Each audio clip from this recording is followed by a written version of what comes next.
What's up, guys? This is Squiggy with the Music Experience and Loudwire's Gear Factor, hanging out with the most awesome guitar player on the planet, Miss Nita Strauss. I don't know if that's true, but thank you. According to me, in my opinion, right? Thank I you get to so have much. my opinions, yeah, Thank you very, very so much. um, I have to give a disclaimer. that was my opinion, right? So don't Thank brag you. anybody. That was my opinion. Thank you, thank you. I want to talk about a couple of guys that really kind of helped build the instrument industry. Yeah.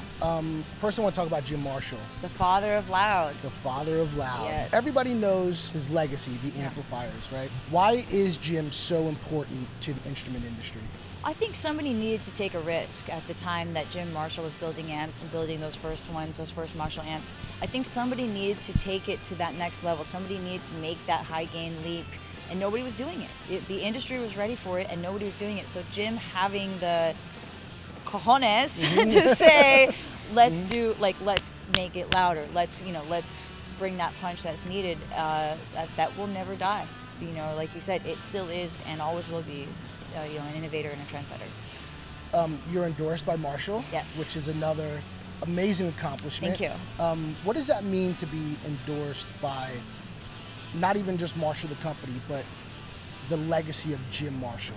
It's amazing. You know, Marshall has really high standards as a company, you know, and I'm very, very grateful that they saw fit to take me on as an artist, because that's when you know you're at that higher level, you know, when you're with a company that doesn't take on a lot of artists, you know. So Marshall, you know, they're really supportive. They're really supportive of the industry. They provide amazing brand support to, you know, so many musicians.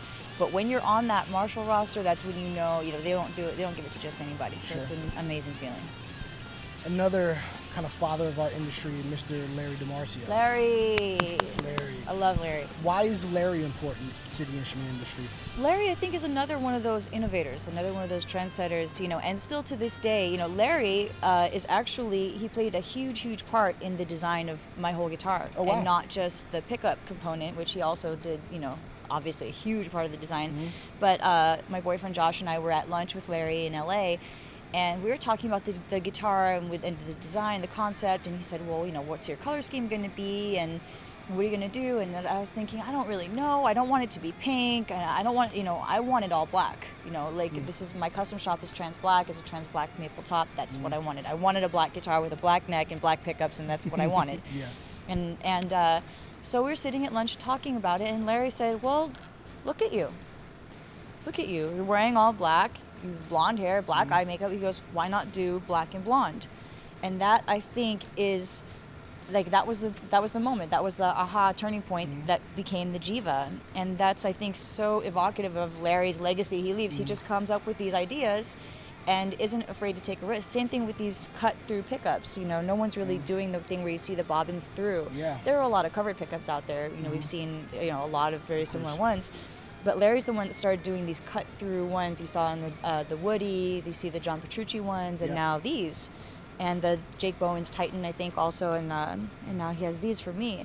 And again, it's just a great example of the way that he's not afraid to be innovative and try something new, even though it's expensive, even though Ibanez hadn't approved it, you know, even though it took a long time and, you know, longer than we would have wanted. You know, we weren't afraid to just make it happen and get something cool done. And I think it adds immensely to the guitar having that little aesthetic component. I agree. Yeah. Well, I know you're a busy person. I'm never too busy to talk about Jim Marshall and Larry DiMarzio. Thank you so much for hanging out. Thank you. And we'll let you get back to getting ready to rip the stage up. It's about that time, yeah. This is Squiggy with Miss Nita Strauss. Horns up.